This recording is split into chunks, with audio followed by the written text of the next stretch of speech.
Hello, welcome back to Hyohin Heart. My new story is ready. Enjoy watching.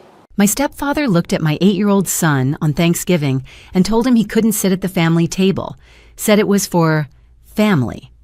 My boy, my Levi, picked up his plate without a word and walked to a folding card table in the corner of the dining room, and I sat there, a major in the United States Army, a woman who had led soldiers through combat zones, and I didn't say a single word. Not that night.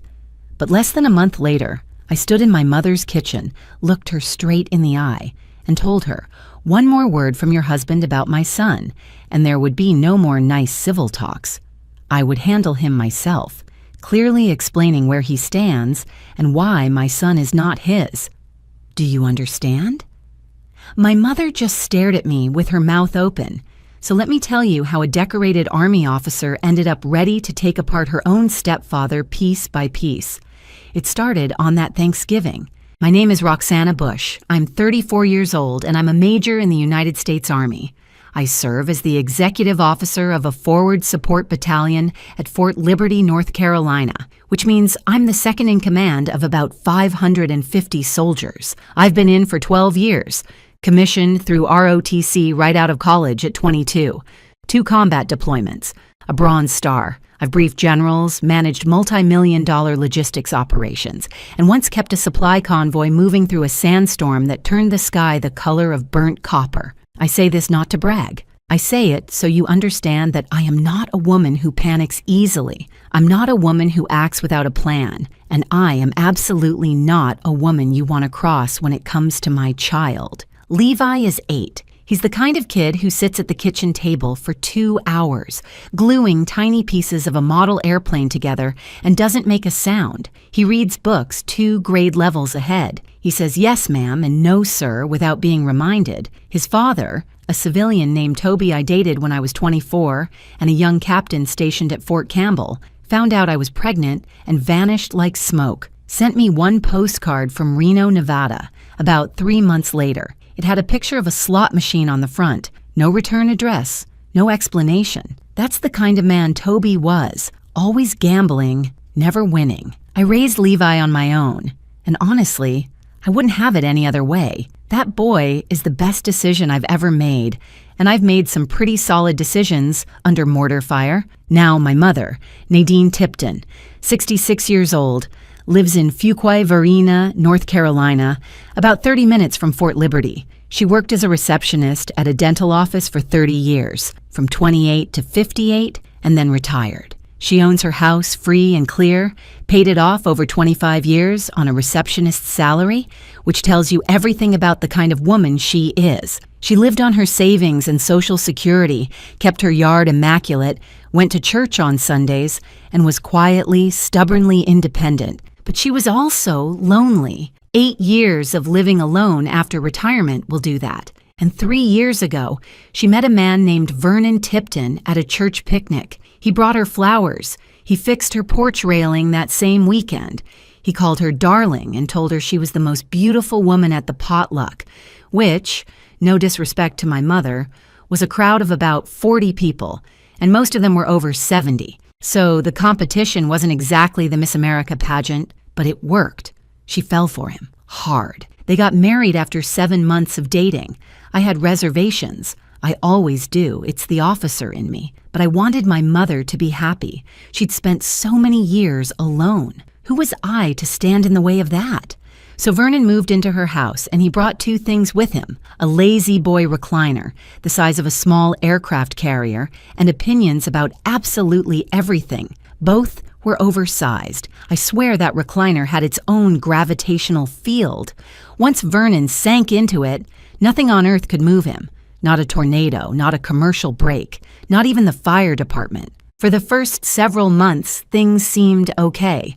Vernon was polite to me, if a little stiff. He shook Levi's hand once like Levi was a 40-year-old accountant rather than a 7-year-old child. But around 6 months into the marriage, the comments started. Small at first, like termites. You don't hear them until the damage is done. Vernon would say things about Levi when we visited. That boy needs more structure. He's too soft for his age. If he were my kid, he'd know how to shake a man's hand properly. Vernon had never raised a son. He had one daughter, Courtney Hale, from his first marriage, and Courtney had turned out exactly the way you'd expect the daughter of a man like Vernon to turn out, confident in all the wrong places and generous with opinions nobody asked for. Vernon also had a 6-year-old granddaughter, Kinley, Courtney's daughter. And let me tell you, that child could do no wrong in Vernon's eyes. At every family gathering, Kinley got new toys, compliments, and first pick of everything. Levi got critiqued. At a summer cookout, Vernon gave Kinley a brand new bicycle with pink streamers on the handles. He gave Levi a used coloring book with half the pages already scribbled in. My son was 8. He was building scale models of World War II fighter planes,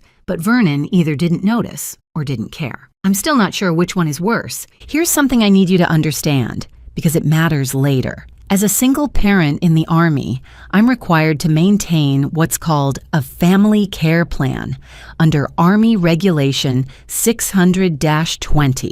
It's a legal document that designates a caregiver for my child whenever I'm called away. Deployments, field exercises, emergency operations. My designated caregiver had been my mother for years. She lived 30 minutes away. She adored Levi, and the arrangement worked like clockwork.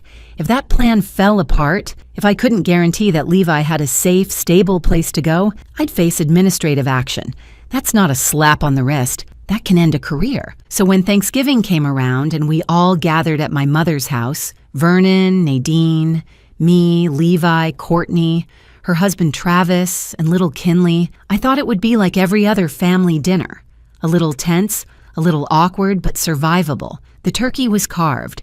Everyone was finding their seats. And then Vernon looked at my son and said it. The main table is for family. He can sit over there. He pointed at a folding card table shoved into the corner of the dining room, the kind of table you set drinks on at a party. Not a person, not a child. Levi looked at me. His eyes were filling up, but he didn't cry. He didn't argue. He just picked up his plate, quietly, with more dignity than any 8-year-old should ever have to show, and walked to the corner. And nobody at that main table said a word. Not Courtney, not Travis, not my own mother. And I sat there and let it happen because I was trying to keep the peace, because I didn't want to cause a scene, because I told myself I'd handle it later, like a rational adult. I was wrong. That night, driving back to my apartment near base, Levi fell asleep in the back seat of my truck with his cheek pressed against the window. I gripped the steering wheel until my knuckles turned white, and I made a promise, not out loud, just to myself, in the silence of that dark highway between Fuquay-Varina and Fort Liberty. This would not continue.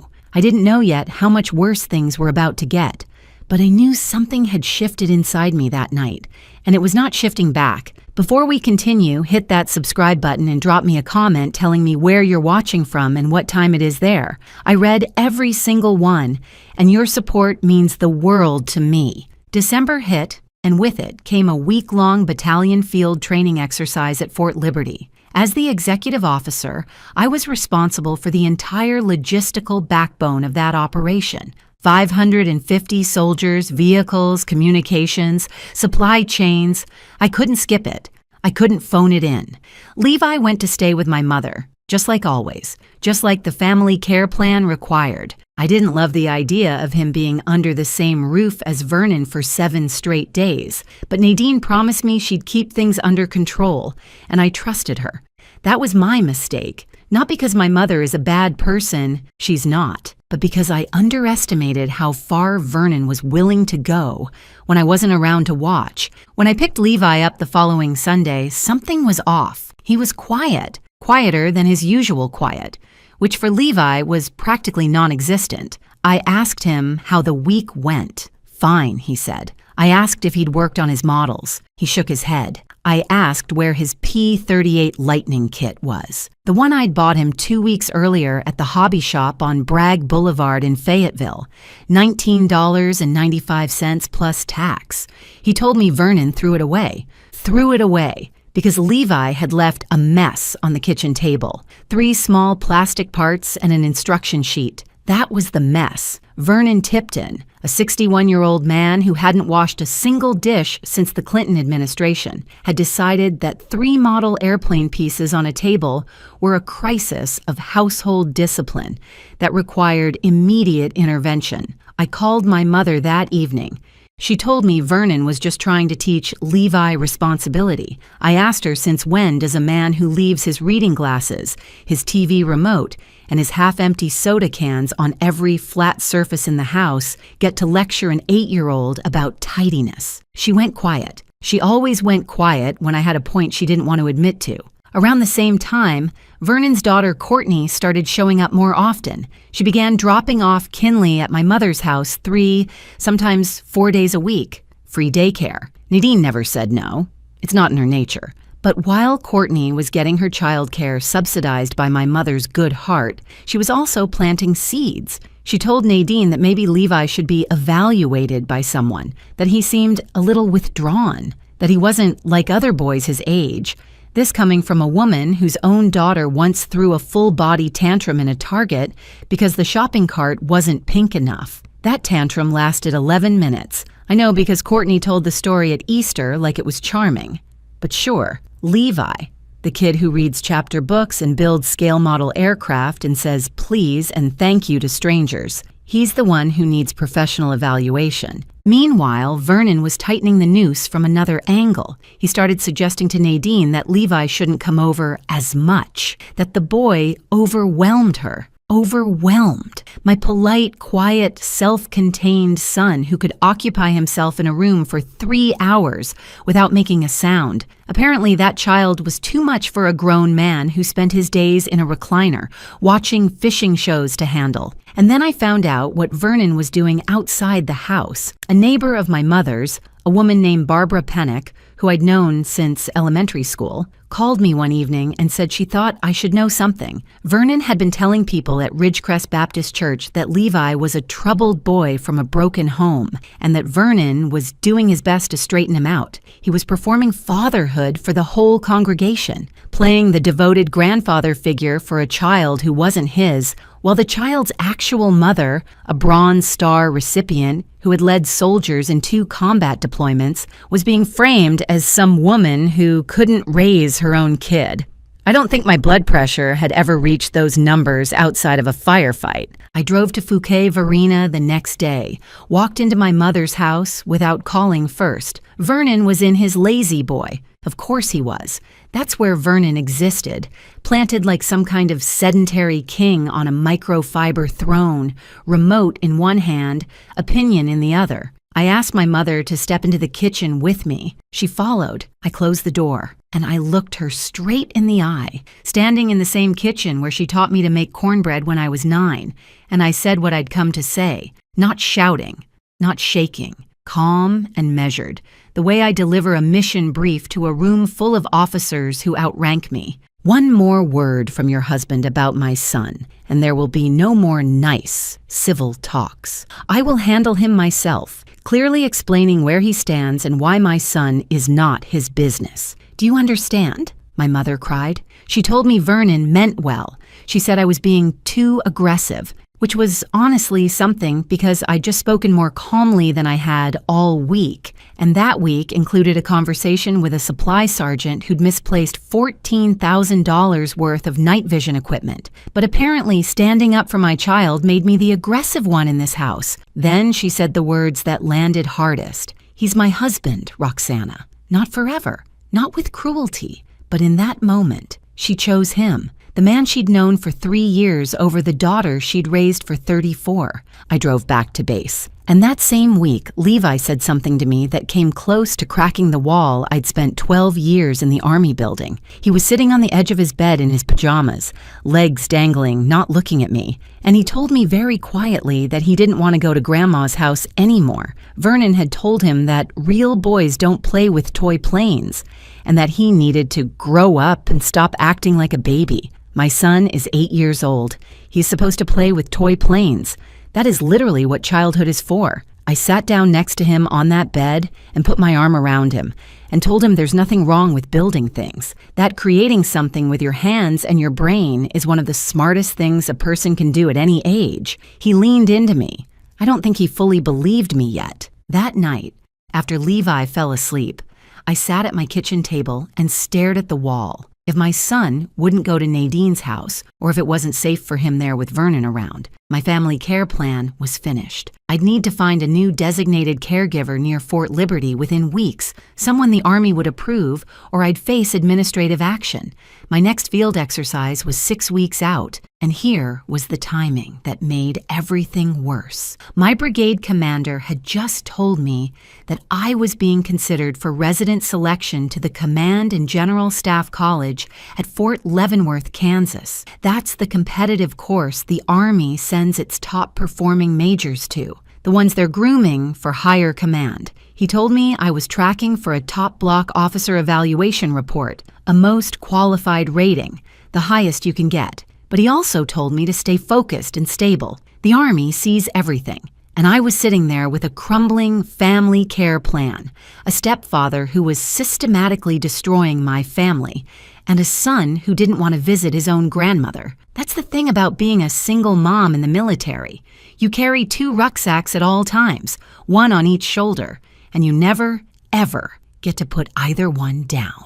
January came in cold and gray, which felt about right for the mood I was in. My mother asked me to come over and help her with tax paperwork. She'd always been sharp with money, but nervous with government forms, and every year I'd sit with her at the kitchen table and walk through everything. I drove to Fuquay-Varina on a Saturday morning with my laptop and a folder of blank forms. Vernon was out, gone to look at something at a Tractor Supply in Holly Springs, which probably meant he was about to buy another thing nobody needed with money that wasn't his, but I didn't fully understand that yet. We sat at the kitchen table and I pulled up Nadine's bank accounts online. That's when I saw it. Her savings account balance, $11,214. I blinked, then I blinked again. The last time I'd helped her with taxes, just 12 months earlier, that account had held over $60,000. My mother had been careful with money her entire life. She packed her own lunches for 30 years at that dental office.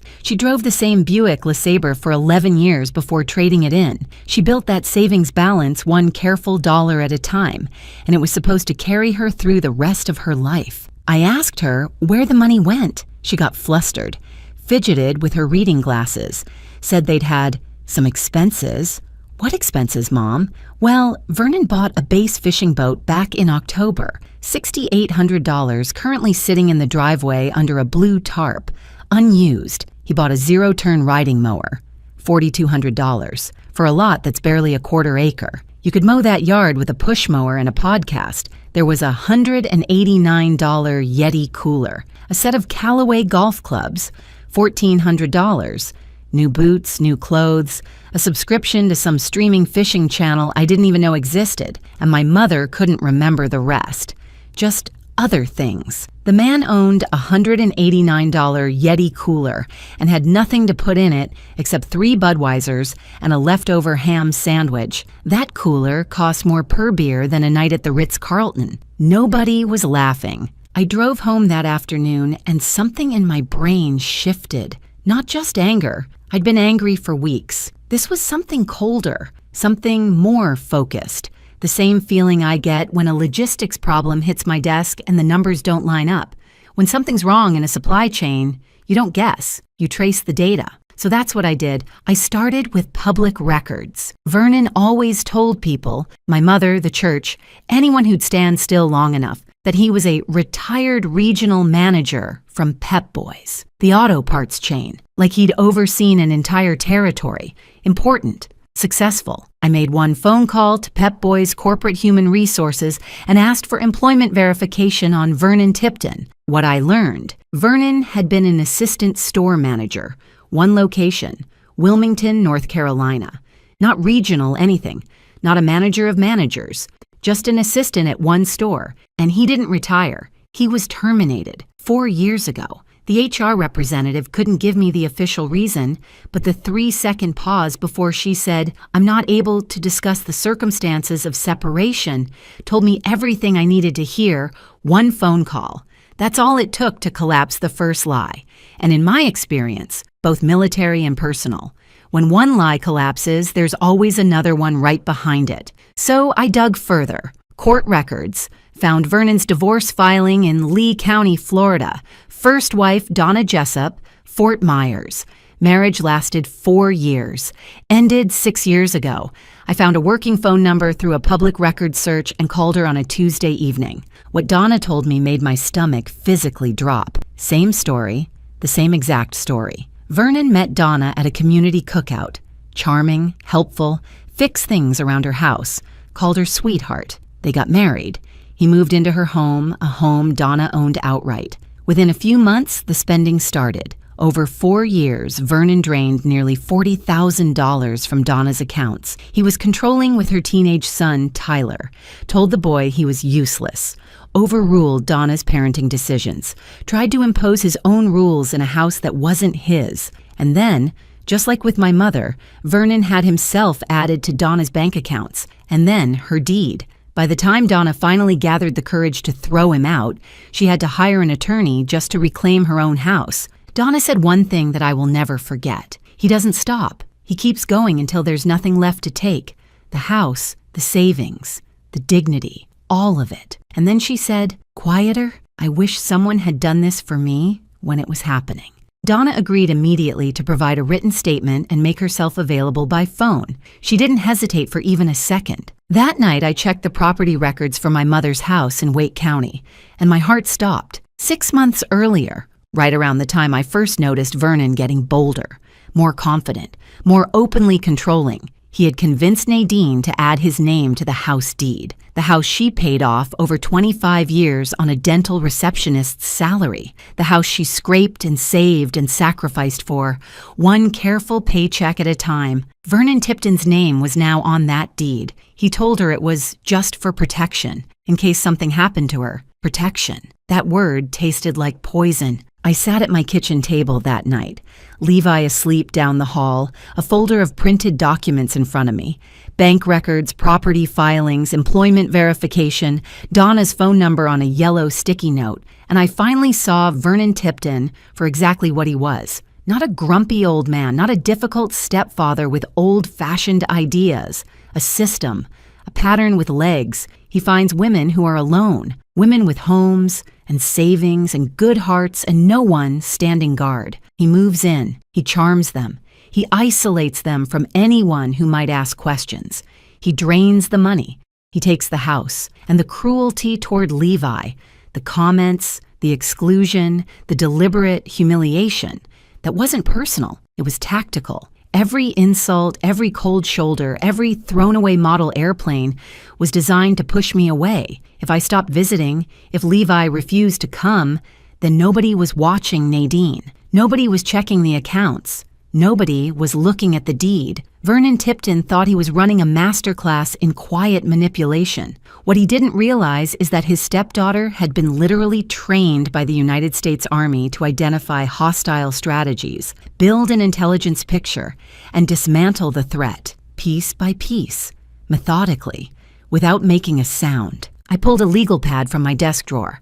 In the Army, when you plan a mission, you write what's called an OPORD, an operations order, 5 paragraphs. Situation, mission, execution, sustainment, command, and signal. I'd written hundreds of them over 12 years, led briefings on them at 3 in the morning in rooms where everyone smelled like diesel and coffee. This one would be different. This one was personal. At the top of the page, I wrote Vernon's full name and drew a clean circle around it. Vernon Tipton was about to become the target of an operations order he never saw coming. Over the next 3 weeks, I built a case the way I build an operations plan. One verified fact at a time. No assumptions, no gaps. Every evening after Levi went to bed, I sat at the kitchen table with my laptop, my legal pad, and a growing folder of printed documents. I created a timeline of Vernon's financial moves going back 2.5 years. Every purchase, every withdrawal, every charge on my mother's credit card. I cross-referenced bank statements with Vernon's social media posts. The man actually posted photos of his base boat the day he bought it, captioned retirement perks with a sunglasses emoji, posted his Callaway golf clubs a week later. Each post had a date. Each date matched a withdrawal from Nadine's accounts. The total, when I added every documented transaction, came to $48,700. That number sat on my legal pad circled 3 times because I kept checking the math and hoping I was wrong. I was not wrong. I called Donna Jessup again. She had her written statement ready. 2 pages, typed, detailed, signed, dates, amounts, descriptions of Vernon's behavior toward her son Tyler, the process of getting Vernon off her deed after the divorce. She scanned it and emailed it to me. She also gave me a name I'd already found on my own, Jerry Girardi. Jerry was the actual store manager at the Pep Boys location in Wilmington where Vernon had worked. Donna remembered the name because Vernon used to complain about Jerry constantly, called him incompetent, said he should have had Jerry's job. The truth, as it turned out, was the other way around. I called Jerry on a Thursday evening. He picked up on the second ring, and the moment I said Vernon Tipton's name, Jerry let out a sigh so long it could have deflated a parade float. He confirmed everything. Vernon was an assistant store manager. Not regional, not senior, not anything close to what he'd been claiming, and he was terminated. Not retired, after a $9,300 inventory discrepancy was traced back to his department. The company decided not to press charges, just let him go quietly. Vernon told everyone at the store he was taking early retirement to enjoy life. Jerry said he nearly choked on his coffee when he heard that. He agreed to be available by phone if I ever needed someone to confirm the employment history on record. I thanked him and hung up. Another piece locked into place. The legal picture came next. I reached out to Terry Ahrens, a real estate attorney in Fayetteville, who'd been recommended by a fellow officer's wife. I kept things straightforward. I wasn't looking for full representation yet, just clarity on what we were dealing with. Terry explained that if Vernon was added to the deed under false pretenses or undue influence, it could be challenged through civil court. She also told me something that changed the entire shape of my thinking. What Vernon had done, systematically depleting the finances of a person over 65, could constitute elder financial exploitation under North Carolina General Statute 14-112.2. For amounts exceeding $20,000, that's a Class G felony. And the deed situation, obtaining real property through deception, could fall under NC General Statute 14-100, obtaining property by false pretenses. Depending on the value of the home, that could be a Class C felony. Class C, that carries up to 15 years. This wasn't leverage anymore. This was criminal. And then Vernon made a move that told me he could feel the ground shifting under his feet. Toward the end of January, Nadine called me one evening sounding confused and a little flustered. Vernon had come home with paperwork from a financial services company, some outfit I'd never heard of, and told her they needed to open a joint investment account. He wanted her to transfer the remaining balance from her savings, $11,214. Plus redirect her Social Security direct deposits into this new joint account. He said it was better interest rates and smart estate planning. My mother isn't a fool. She worked with numbers every day for 30 years at that dental office, scheduling patients and managing billing. Something about the paperwork didn't sit right with her. She called me and said, "I don't know, Roxana. Something about this doesn't feel right." That sentence hit me 2 ways at once. First, relief because my mother's instincts were still working, still sharp under all that fear and denial. And second, urgency because Vernon was accelerating. He could feel something was off, and he was trying to lock down the remaining money before anyone could stop him. The man was panicking and disguising it as financial planning. I told her, "Do not sign anything. Not yet. Just wait. Trust me." She said, "Okay." And for the first time in months, I felt like she actually meant it. 2 days later, Courtney Hale called me, bright and pleasant the way a person sounds when they're delivering bad news and enjoying it. She told me that Daddy and Mama Nadine, she actually called my mother Mama Nadine, like she'd earned that, were planning a small birthday dinner for Nadine in late February. Just intimate. Just family. And by family, she meant Vernon, Nadine, Courtney, Travis, and Kinley. She didn't mention me. She didn't mention Levi. We were not on the list. not invited to my own mother's birthday, the woman who pushed me into this world after 14 hours of labor, and her husband of 2.5 years had decided I didn't make the guest list. Vernon Tipton had the audacity of a man who brings a folding chair to a concert and sits himself down in the front row. I thanked Courtney for letting me know, hung up, and sat in my truck in the Fort Liberty parking lot for a full 5 minutes with my hands on the steering wheel, breathing. Here's where a different person might have done something dramatic. Shown up at that birthday dinner, slammed a folder on the table, confronted Vernon in front of everyone. I've seen people do that in movies, and it always looks satisfying. But I'm not in the movies. I'm in the Army. And in the Army, the best operations are the ones the enemy never sees coming. The ones where the target wakes up one morning and realizes the walls have already closed in around him. My plan had 2 steps. Step 1, meet with Nadine alone without Vernon. Show her everything, not as an ambush, as an offering. Give her the information she deserved and let her make her own decision. Because without my mother's cooperation, without her filing a report, the criminal case would be weaker. She had to choose this. Step 2. If Nadine agreed, we'd go together to the Fouquet-Varina Police Department and file a formal report. Then we'd step back and let the law do what it was designed to do.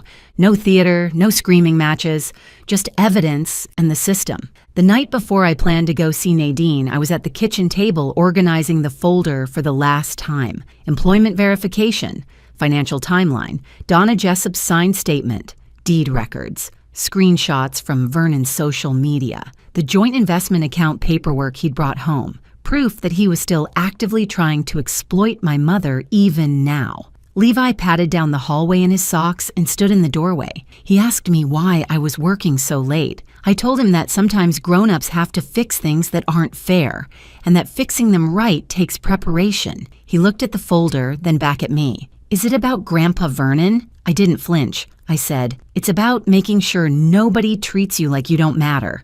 Because you do, more than anything in this world. He walked over and hugged me. Then he went back to bed without another word. I set my alarm for 0500, like always. 12 years in the Army and I still can't sleep past 5. That morning, though, I was up at 4. Some missions you just don't want to be late for. Vernon Tipton went to the VFW hall in Fouquet-Varina every Tuesday for their lunch crowd, sat at the bar, ate the meatloaf special, and held court with actual veterans about topics he had no business discussing. The man had never worn a military uniform in his life, unless you count the Pep Boys polo shirt, which I assure you the Department of Defense does not. But there he was every Tuesday, nodding along with men who'd served in Vietnam and Desert Storm, like he was one of them. I picked a Tuesday. I arrived at my mother's house at 11:15 in the morning, mid-February, the sky flat and overcast like a wool blanket stretched across North Carolina. Vernon's truck was gone. Good. I parked in the driveway next to the tarp-covered fishing boat and walked to the front door with my folder under my arm. Nadine opened the door and looked surprised, then immediately worried. She could tell from my face that this wasn't a casual visit. Mothers always can. I asked if we could sit at the kitchen table. She put on a pot of coffee. Because my mother's response to everything from a rainy afternoon to the collapse of civilization is to put on a pot of coffee. And we sat down across from each other. I started gently. I didn't raise my voice. I didn't accuse. I said, Mom, I need to show you some things, and I need you to look at all of it before you say anything. Can you do that for me? She nodded. Her hands were wrapped around her coffee mug like she was bracing for something. I opened the folder. First, the employment lie. I told her that Vernon was not a retired regional manager from Pep Boys. He was an assistant store manager at one location in Wilmington. He didn't retire. He was fired. A $9,300 inventory shortage was traced to his department. I had the employment verification.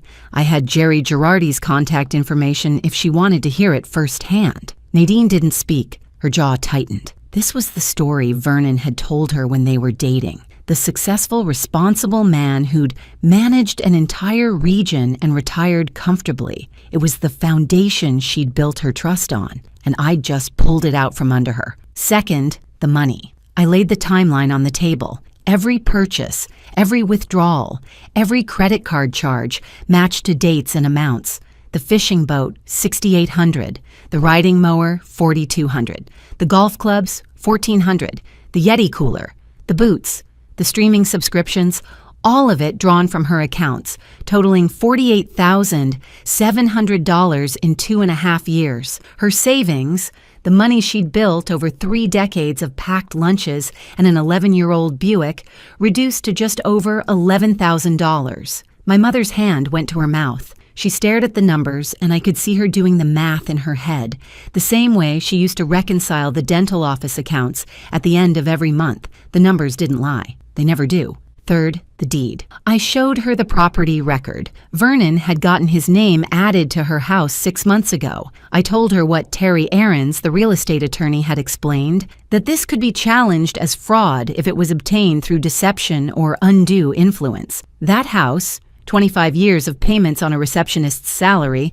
was now legally half Vernon's on paper. Fourth, Donna Jessup. I told my mother about Vernon's first wife. I laid it out slowly because I knew this was the one that would hurt the most. Same pattern. Identical. Vernon married Donna, moved into her home, drained $40,000, was cruel to her teenage son, got himself on the deed. When Donna finally pushed him out, she had to fight in court just to reclaim her own property. I put Donna's signed written statement on the table and told Nadine I could call Donna right now if she wanted to hear it herself. The phone was in my hand. My mother was crying. Not the loud kind, the quiet kind. The kind where tears just slide down and the person doesn't even bother wiping them. I waited. I didn't push. This was her moment, not mine. And then Nadine did something I did not expect. She stood up, walked down the hallway to her bedroom, and came back carrying a shoebox, a plain brown shoebox with a rubber band around it. She set it on the table and opened it. Inside were receipts, bank printouts she'd circled with a ballpoint pen, a handwritten list on the back of a church bulletin, amounts she couldn't account for, dates that didn't match anything Vernon had told her. She had been tracking discrepancies for over a year. My mother knew. Not everything. She didn't know about Donna Jessup. She didn't know about the firing, but she knew the money didn't add up. She'd known for months. She was scared to confront it, because admitting it was true meant admitting she'd been fooled. And admitting you've been fooled at 66 by a man you let into your home, your bed, your bank account felt unbearable to her. She looked at me through wet eyes and said, I didn't want to be the old woman who got tricked. And I said, you're not. You're the woman who kept the receipts. We held each other in that kitchen for a long time. No, I told you so. I swore to myself I would never say those words.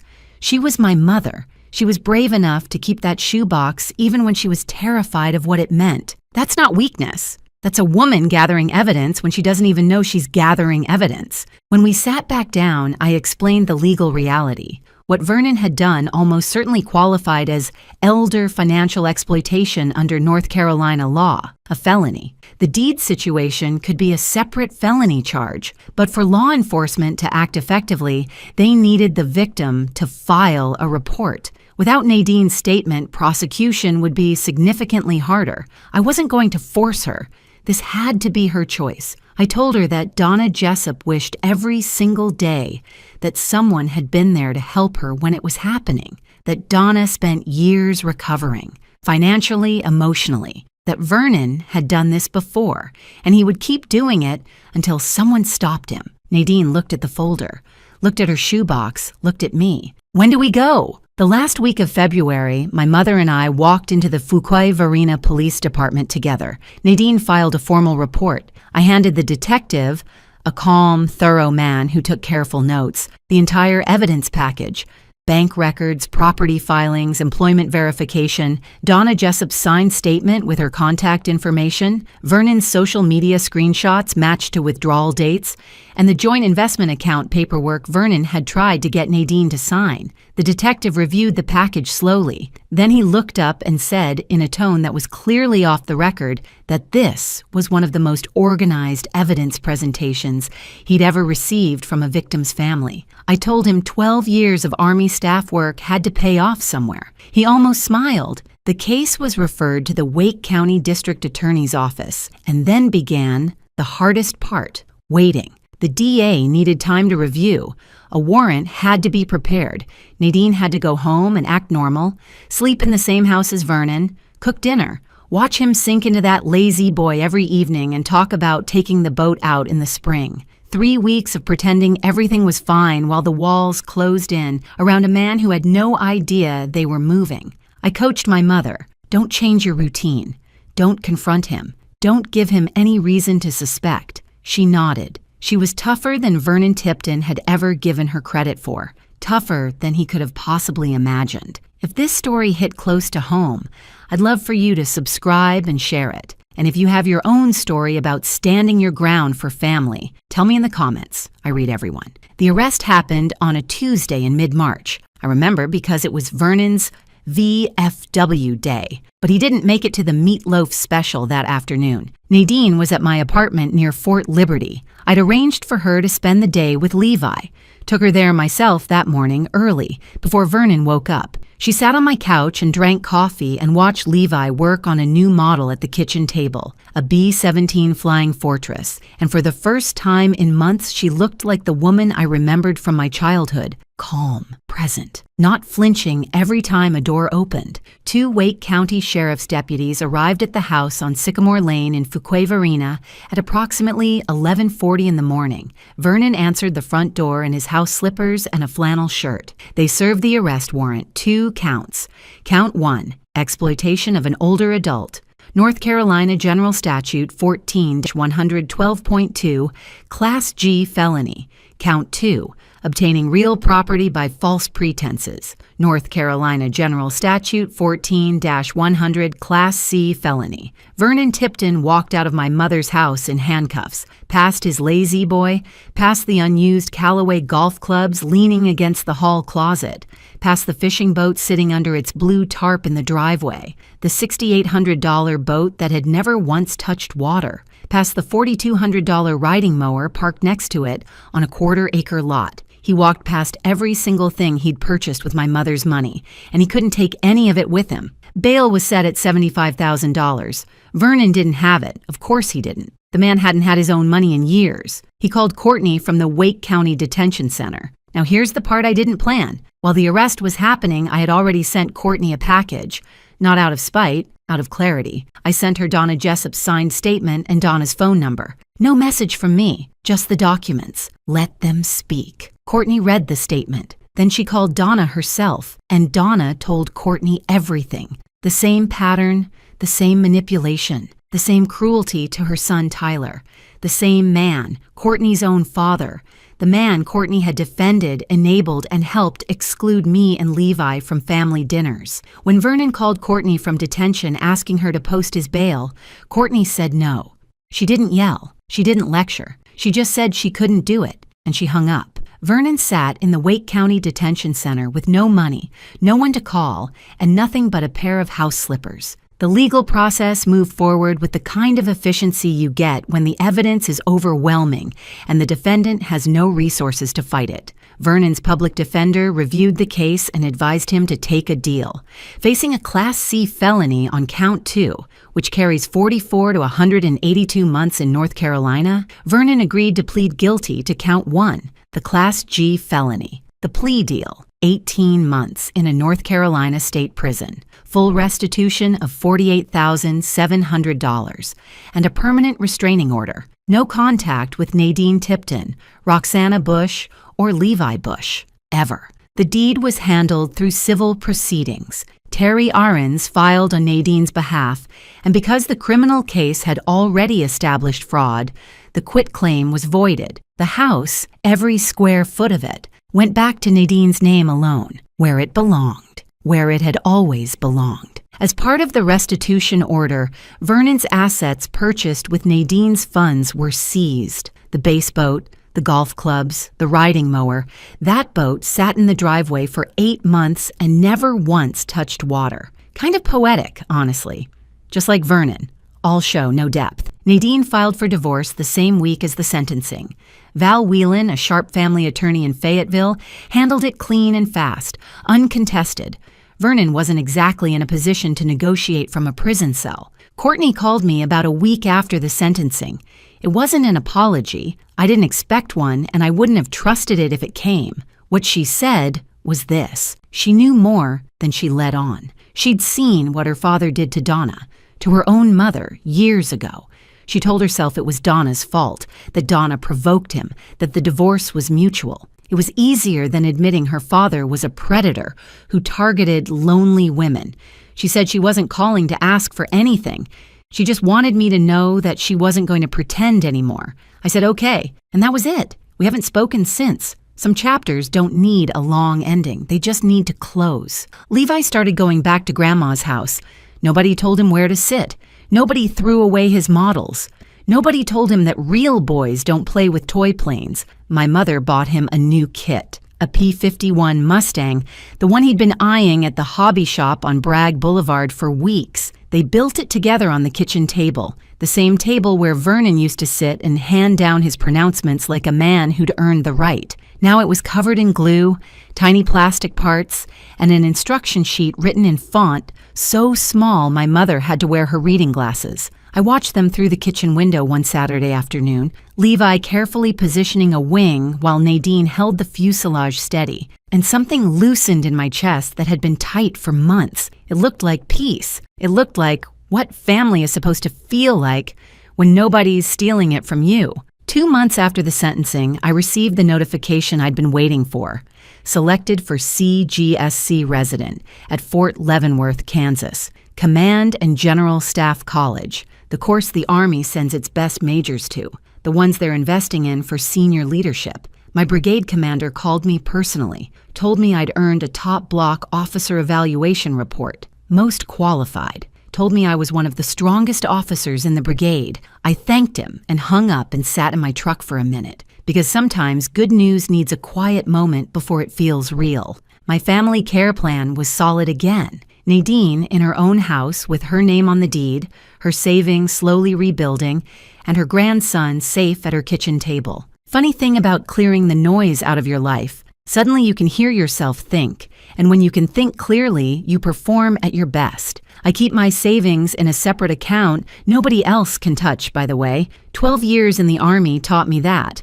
One account for bills, one for emergencies, and one that nobody knows about. Not my mother, not my chain of command, not anyone, because you never know when the ground is going to shift, and when it does, you need to be standing on something solid. Thank you so much for staying with me through this one. I've got more stories just like this already waiting on your screen. Go ahead and tap one, and I'll meet you right there. See you in the next story.